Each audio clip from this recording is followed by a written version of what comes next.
I'm on page 93 of your Osborne book, stage 3. We'll need to continue with T3 exercise 3. We've now been told that all the invoices have been paid, so you'll need to enter all the dates in that are shown on page 93. As you can see, I've entered all my dates in. We now want to enter a data validation to all the invoice dates. I'm going to highlight invoice dates. I'm going to go to data. I'm going to select data validation, and as I'm dealing with dates, I will select dates. I want to look for the dates between the 1st of April to the 30th of April.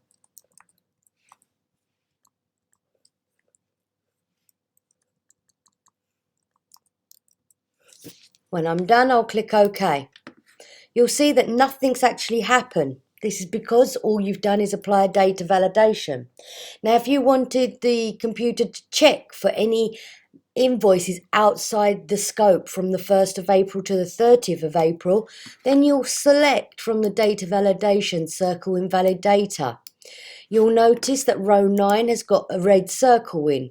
That's because it's telling you that this invoice is not for April, it's outside your scope, it's for May. So we need to delete that as we don't want that information. So I'm going to click on the cell, right click and delete. In E3, I want to enter days to pay. Now you'll see that the data in that cell doesn't fit very nice.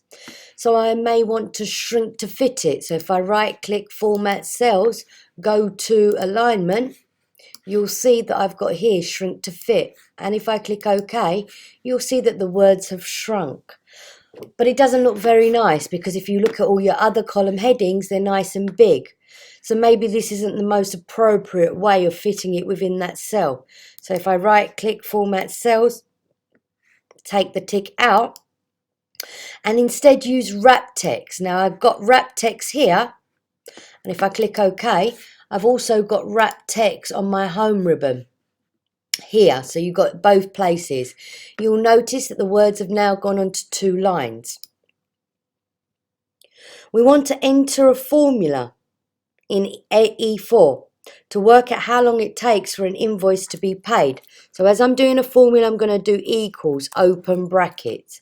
I'm going to do D4 minus A4, close my bracket, and it's telling me this invoice has taken 30 days to pay. Now, check it on your calculator. If it's correct, then you can flash fill down.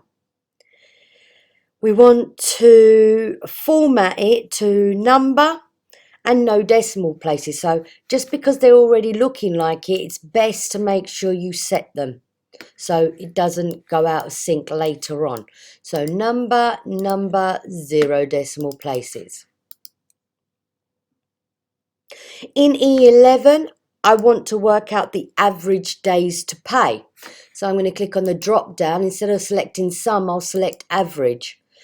You'll see that the computer selected your data because this is all the information it has next to it.